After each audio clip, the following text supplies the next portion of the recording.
तेव्हा सगळ्यांना आज निमंत्रित केलं. त्याचं महत्त्वाचं कारण की महाराष्ट्रामध्ये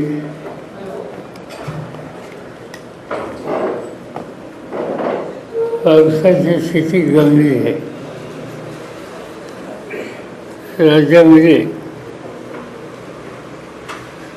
राज्य सरकारने एकूण 19 जिल्हे, त्याचे 40 तालुके गंभीर आणि 16 तालुक्यामध्ये मध्यम स्वरूपाचा दुष्काळ हा जाहीर केलेला आहे. एकंदर क्षेत्र जर बघितलं तर 73% महाराष्ट्र आता दुष्काळाच्या छायेत आहे. गव्हर्नमेंटने, राज्य सरकारने महाराष्ट्रात एकंदर 2292 महसुली मंडळ आहेत, रेव्हेन्यू सरकार. त्याच्या 1532 महसूल मंडळात दुष्काळ जाहीर झाला. त्यातल्या त्यात छत्रपती संभाजीनगर, उत्तर महाराष्ट्र आणि पुणे जिल्हा, पुणे विभाग इथली परिस्थिती ही चिंताजनक आहे.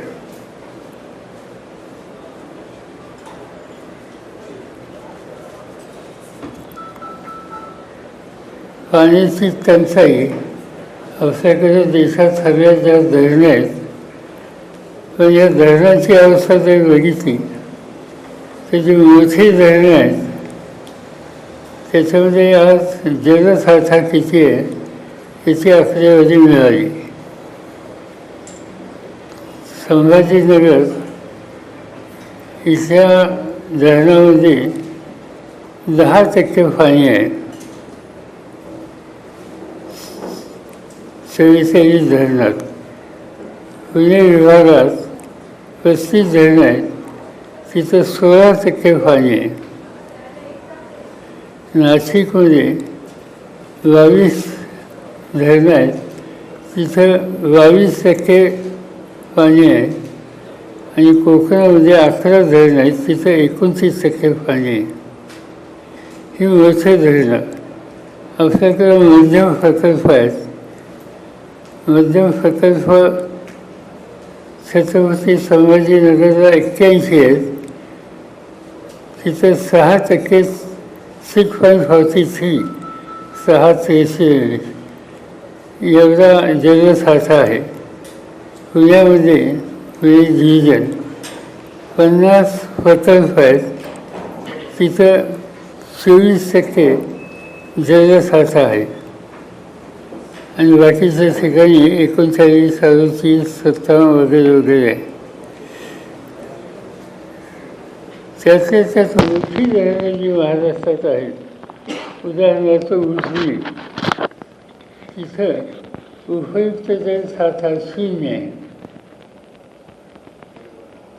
मराठवाड्याची जायकवाडी हे एक मोठं धरण आहे, तिथं 5.50 इतकी टक्के जलसाठा आहे. 5%. माजलगाव 0% जलसाठा आहे. मांजरा 0.34% म्हणजे अर्धा टक्कासुद्धा नाही. आणि धाराशिव जिल्ह्यात सीना कोळेगाव, निम्न तेरणा ही मोठी धरणं आहेत, तिथं 0% साठा आहे. अहमदनगरमध्ये मुळा, निळवंडे आणि भंडारदरा आहे, ही 3 मोठी धरणं आहेत, तिथं 9% पाण्याचा साठा आहे. आणि त्यामुळं आज आपण मे महिन्याच्या अखेरीस आहोत आणि साधारणतः जुलैच्या एंडपर्यंत ही स्थिती राहण्याची शक्यता आहे. साधारणतः पाऊस हा त्या कालखंडात प्रत्यक्ष पाऊस पडतो, पण धरणं भरतील ही स्थिती यायला जुलै हा अखेरपर्यंत वाढ लागेल. पिण्याच्या पाण्याची समस्या ही ठिकठिकाणी लोकांच्या तक्रारी येत आहेत. त्याच्यामध्ये जिथं लोकांची मागणी आहे आणि सरकारने टँकर दिलेत, त्याच्यामध्ये संभाजीनगर विभाग इथे एकंदर गावे आणि वाड्या 1561 आहेत की जिथं लोकांची डिमांड आहे. आणि आज 1837 एवढे टँकर्स प्रत्यक्ष आहेत. याच्यातले जादा संभाजीनगर, जालना, बीड यामधून आहे.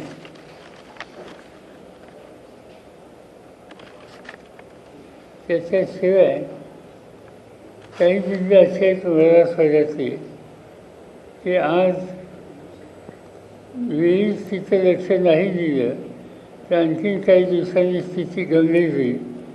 त्याच्यामध्ये परभणीमध्ये 14, लातूरमध्ये 34, धाराशिवमध्ये 134 या जिल्ह्यांच्याकडे अधिक लक्ष द्यायची गरज आहे.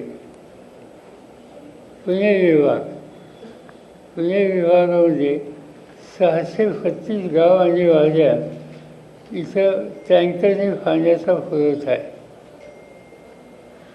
तिथं 755 टँकर आज प्रत्यक्ष सेवेत आहेत. त्याच्यामध्ये बारामती, पुरंदर, मान, खटाव, कोरेगाव, जत, आटपाडी, सांगोला, मंगळवेढा, करमाळा, माढा, सोलापूर हे 40 नदी या भागात पाण्याची समस्या असते ती आत्ताच त्या ठिकाणी झालेली आहे. आणि संपूर्ण महाराष्ट्रामध्ये साधारणतः 10,000 गावं अशी आहेत की जिथं टँकरने पाणी पुरवठा ही करण्याची आवश्यकता आहे. आणि त्याच्यामध्ये आत्ता 10,572 टँकर प्रत्यक्ष ऑपरेशनमध्ये आहेत.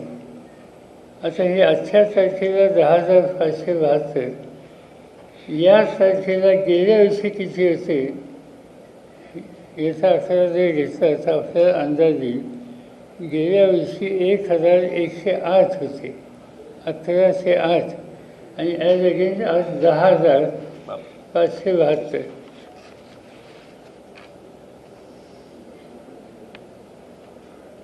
त्यानंतर काही विभागात शेतकऱ्यांची जनावरांच्यासाठी चारा याची मागणी आहे. आणि त्याच्यामध्ये आता चाऱ्याची उपलब्धता आहे, पण ती साधारणतः जूनपर्यंत पुरेल. त्याच्यात संभाजीनगर, पुणे याचा उल्लेख जास्त होतो. आता दुष्काळी कामं काढणं किंवा रोजगार हमीची कामं काढणं यासंबंधीची डिमांड आहे. तर संभाजीनगर महसूल विभागामध्ये 6,646 ग्रामपंचायतीची मागणी आहे. आणि तिथं आता 4,20,902 मजूर प्रत्यक्ष काम करतात, पण मागणी अधिक आहे. आणि पुणे डिव्हिजनमध्ये 5,688 ग्रामपंचायतीची मध्ये काम चालू आहे. आणि इथं 23,000 लोक आता काम करतात. काही लोकांच्या मार्फत, काही सहकार्यांच्या मार्फत आम्ही लोकांची डिमांड काय याचे असेसमेंट केलं. राज्य सरकारकडे आम्ही ती मागणी केली. आता आजच एक कर्ज, त्याच्यामध्ये पीक कर्जाचं पुनर्संरचन, पीक कर्जाचं पुनर्गठन, काही ठिकाणी कर्ज वसुलीला स्थगिती, या 2 गोष्टीची मागणी आहे. त्याच्यानंतर विमा, शेतकऱ्यांनी विमा काढलेला आहे, पण विमा कंपन्यांनी नुकसान देण्याच्यासाठी तयार करण्याची भूमिका आहे. आणि त्याच्यासाठी राज्य सरकारने गरज असली तर केंद्र सरकारशी बोलूनसुद्धा या इन्शुरन्स कंपनीला डायरेक्शन द्यायची गरज आहे. तिसरं डिमांड जी आहे वीज बिलात सूट द्यावी, वसुलीला स्थगिती द्यावी आणि कोणत्याही परिस्थितीमध्ये वीज व्हायला नाही म्हणून वीज पुरवठा खंडित करू नये. त्याच्यानंतर आणखीन एक डिमांड लोकांची येते, मनरेगा कामात जे निकष आहेत ते शिथिल करावेत आणि जसं पूर्वी रोजगार हमी योजना याचे जे निकष राज्य सरकारने केले होते ते आता ॲप्लिकेबल करावेत. त्याच्यानंतर जिथं ॲक्यूट दुष्काळ आहे, पीक गेलेलं आहे, त्या गावांची त्या भागाचे विद्यार्थी जे शिकतात शालेय किंवा महाविद्यालयीन त्यांची परीक्षा शुल्क याच्यामध्ये त्यांना माफी द्यावी आणि फळबागा वाचवणे. अनेक ठिकाणी फळबाग आहेत, तिथं टँकरने पाणी फोडून ते आपण फळबागा वाचू शकतो. तर त्यासाठी अनुदान पूर्वी देण्याची पद्धत होती, आज नाही आहे. तर अनुदान द्यायची सुरुवात करावी. आणि शेवटी जनावरांच्या छावण्या या त्या ठिकाणी कराव्यात. साधारणतः या सगळ्या गोष्टी राज्य सरकारने तातडीने कराव्यात. हे सरकार राज्यावरच आहे आणि त्यामुळे याच्याकडे बघण्याचा माझा किंवा आमच्या सरकारांचा राजकीय दृष्टिकोन अजिबात नाही. राज्य सरकारला याच्यामध्ये आमची सहकार्य करायची तयारी आहे, कारण हे संकट राज्यावरच आहे. इथं आपण सगळ्यांनी मिळून याला सामोरं जायची आवश्यकता आहे.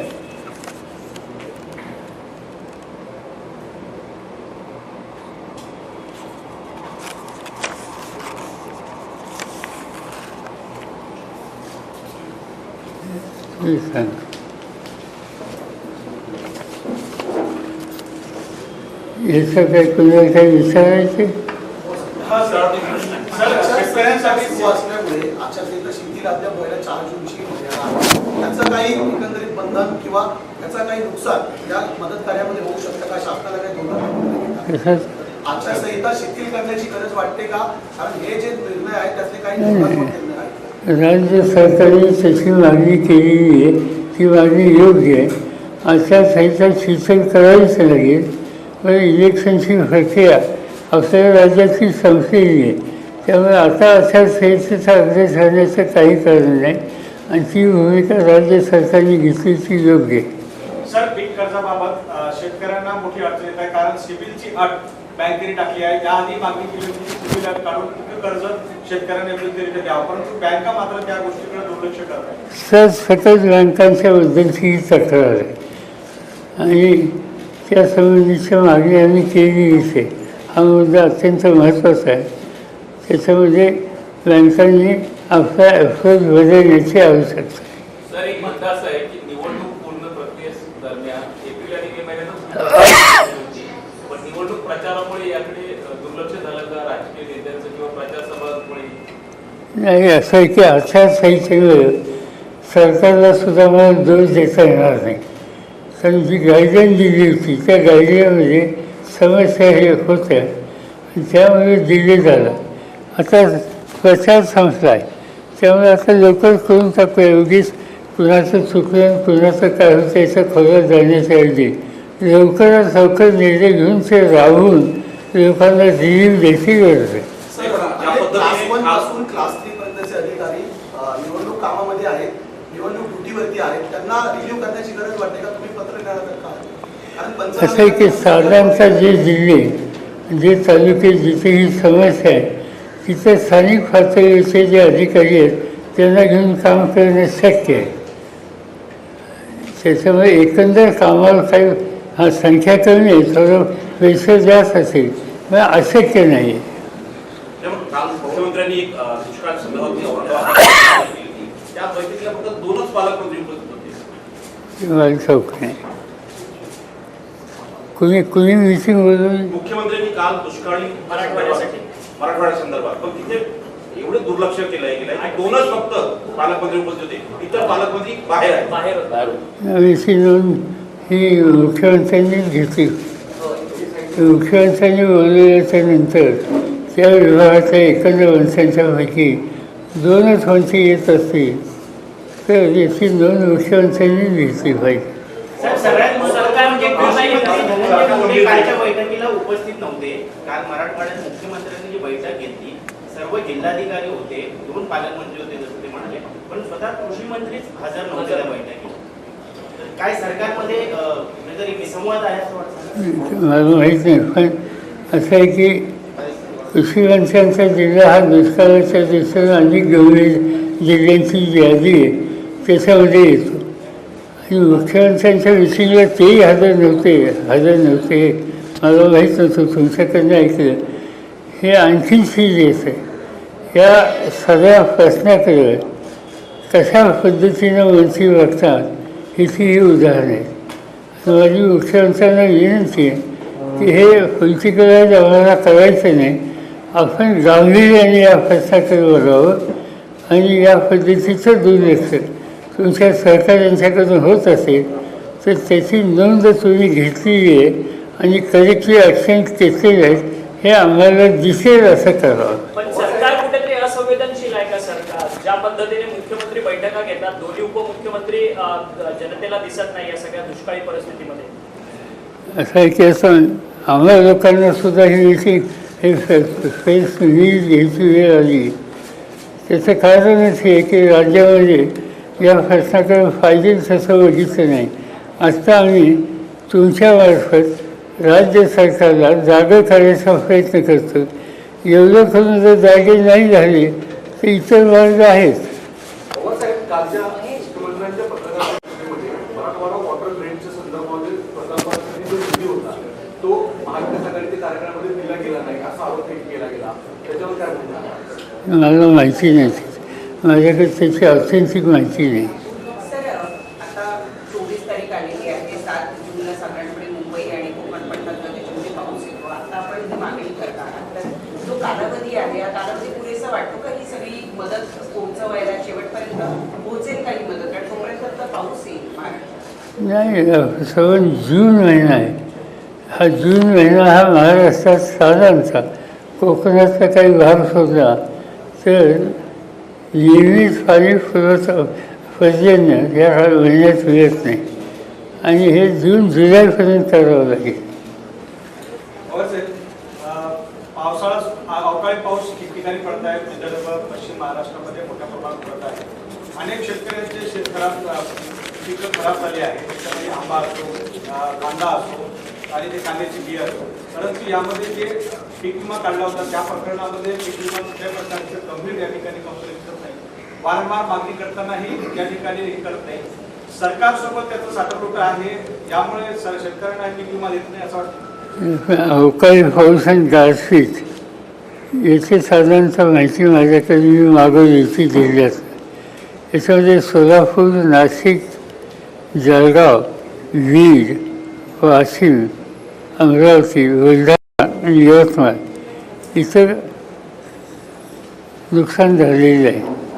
त्या नुकसानाचं साधारणतः प्रमाण जर बघितलं तर जिल्ह्यामध्ये 700 ते 4000 हेक्टर एवढं क्षेत्र आहे. त्यामुळे मर्यादित भागात हे नुकसान झालेलं आहे. पण ते नुकसान हे नुकसान आहे. फळबागाचं नुकसान असेल तर त्याला कॉम्पेन्सेशन किंवा सहाय्य करण्याची तरतूद आहे आणि त्याची पूर्तता राज्य सरकारने लवकर करावी असा आमचा आग्रह आहे.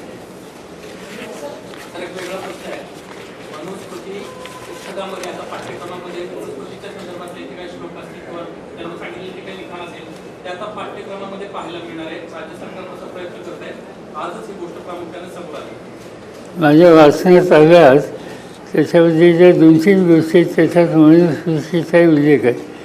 याचा अर्थ या सरकारची राज्यकर्त्यांची मानसिकता काय हे स्पष्ट होतं.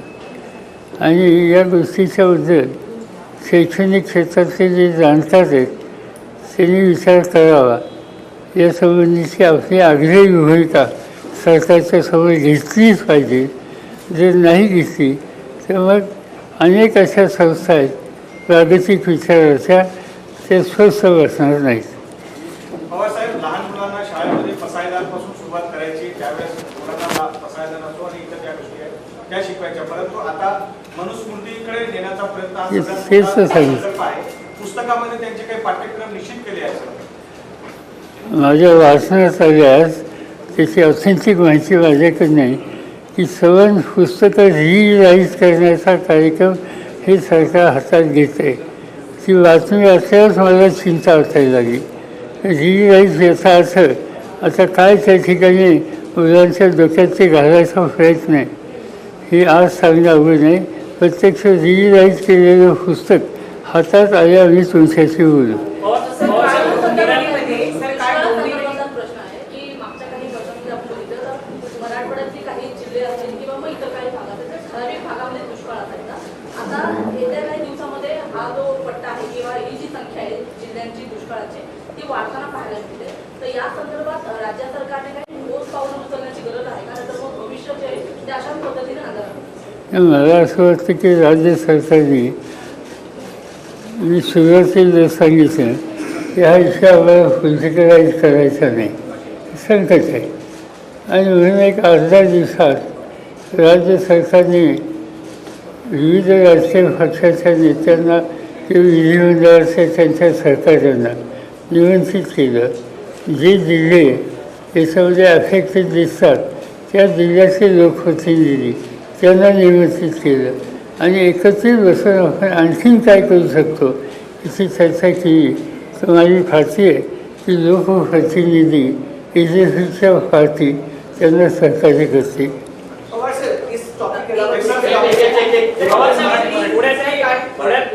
पुण्यात एक हिट अँड रनची प्रकरण होतं, परंतु पुण्याचे पालकमंत्री जे आहेत ह्या सगळ्या संदर्भात कुठेही भाष्य करताना पाहायला मिळत आहेत. ते गायब आहेत पुण्याचे पालकमंत्री. त्यांना विचारलं पाहिजे की हा प्रश्न त्यांना विचारावा.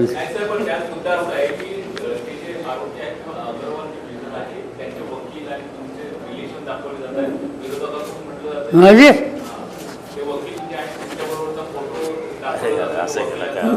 आता वकील असं एखाद्या वकिलाला मी येतो तर माझा समज यांचा लागतो तुम्ही. त्यांचं म्हणणं आहे की शरद पवारांनी सगळ्या का स्पष्टीकरण दिलं पण शरद पवारांनी या प्रकरणात बोलत नाही. आम्हाला असं आहे की एक कुठेतरी नवा काळजी 4 ओळी छापल्या हा काही राष्ट्रीय प्रश्न आहे असं मला वाटत नाही. आणि प्रत्येक गोष्ट वीज त्या ठिकाणी भाष्य केलं पाहिजे याची काही आवश्यकता नाही. तिथं राज्याच्या गृहमंत्र्यांनी जी जबाबदारी आहे ती त्यांनी पाळलेली आहे हे दिसल्याच्या नंतर उगीच याला एक वेगळं स्वरूप द्यायची आवश्यकता नाही आहे. मोठी दुर्घटना घडली ज्याच्यामध्ये 9 लोकांचा जीव गेलेला आहे. केमिकल फॅक्टरी आहे.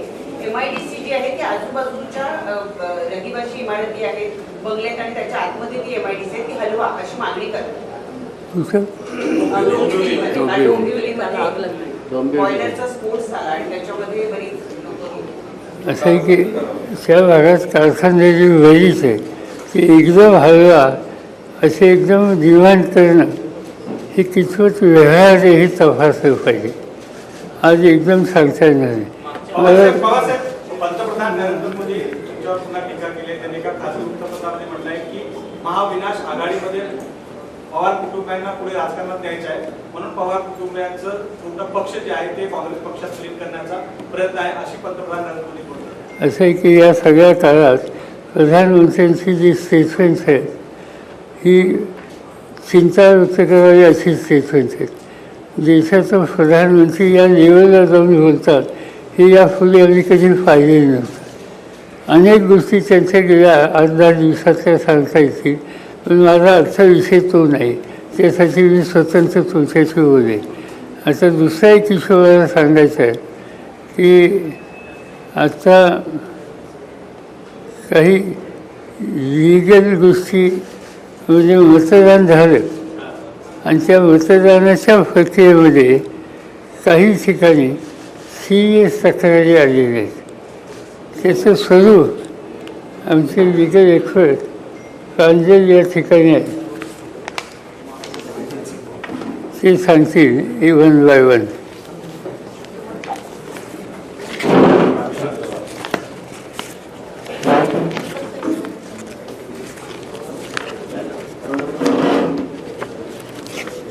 You can see.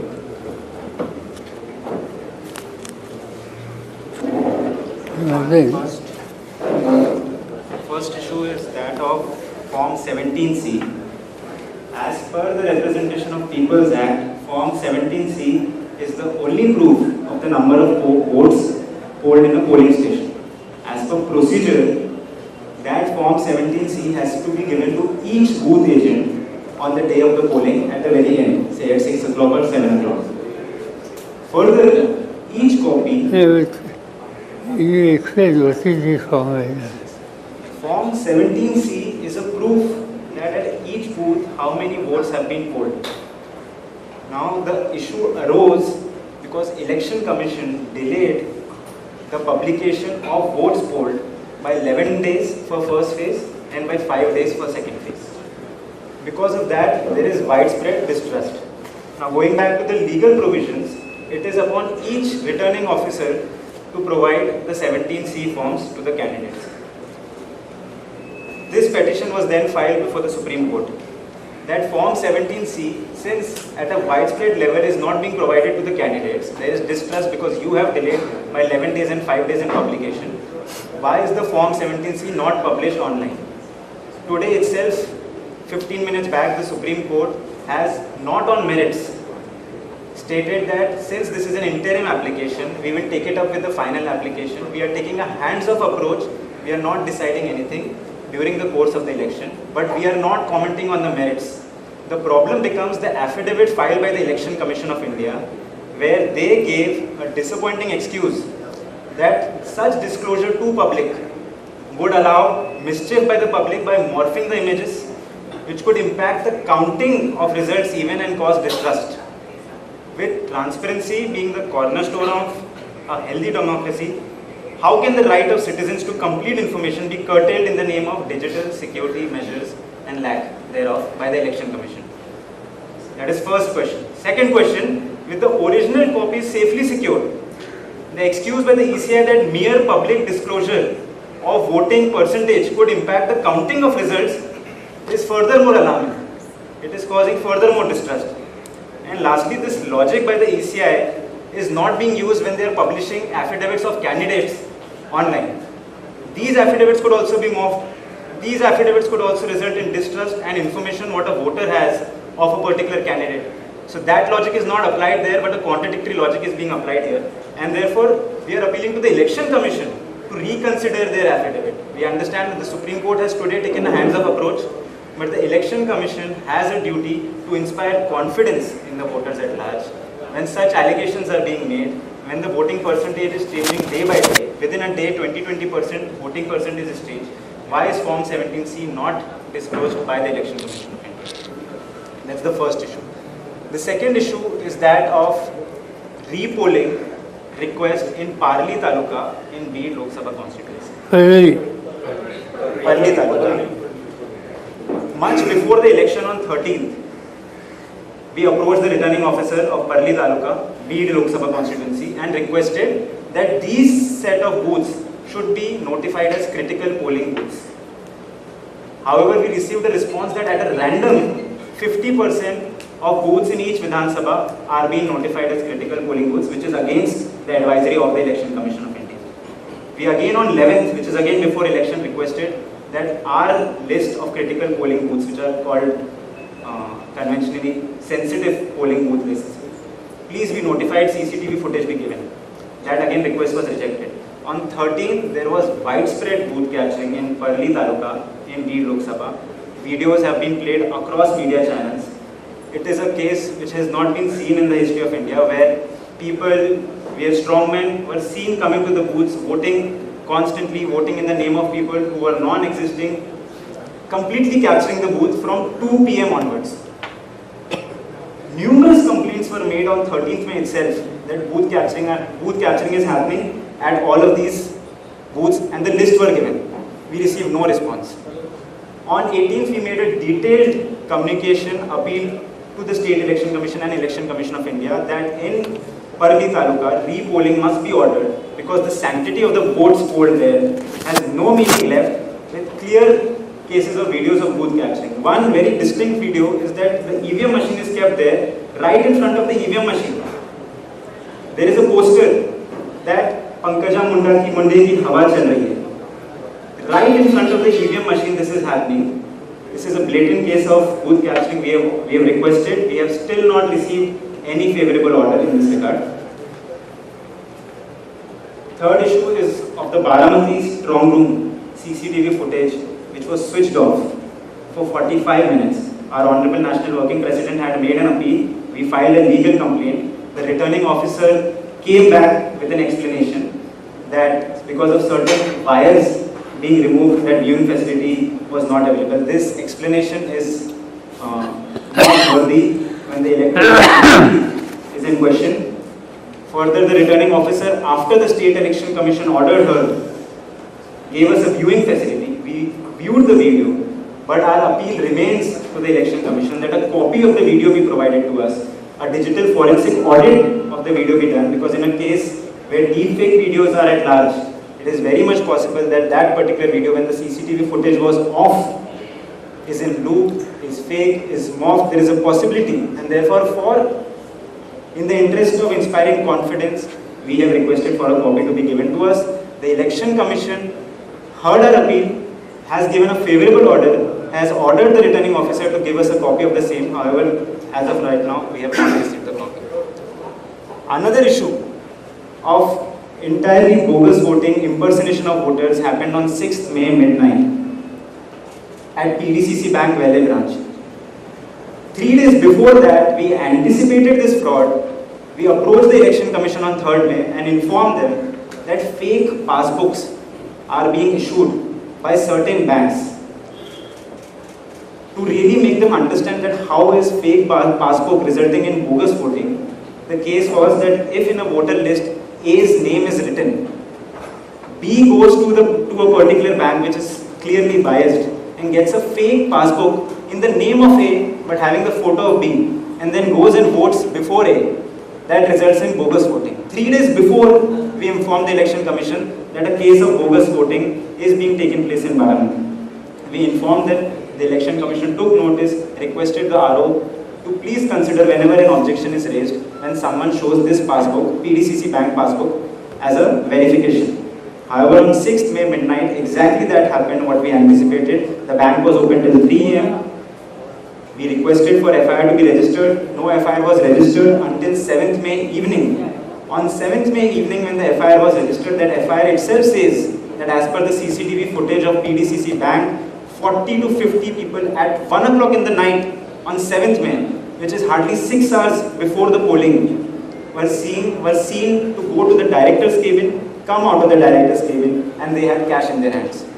It's a case of two types of fraud. One is impersonation of voting by fake passbooks. The second is bribery by disbursing of cash. In that case also, we requested for a copy of that CCTV footage to be given to us. The RO did not incline to give us the copy. The collector did not incline to give us the copy. Finally, we appealed to the State Election Commission. The State Election Commission ordered that as a complainant, the Nationalist Congress Party, Sharad Chandra Pawar, has a right to that CCTV footage and it has to be given. Pursuant to that order, we have again requested for a copy to be given to us, but complete restraint is being shown by the administration to give us that PDCC bank footage copy. We again request that that footage not only be given to us, but it be disclosed to everyone, because it is a right that during silence period, a clear case violation of Model Code of Conduct, Representation of People Act, Indian Penal Code is happening. However, the information is not being given to the candidate or to the public at large.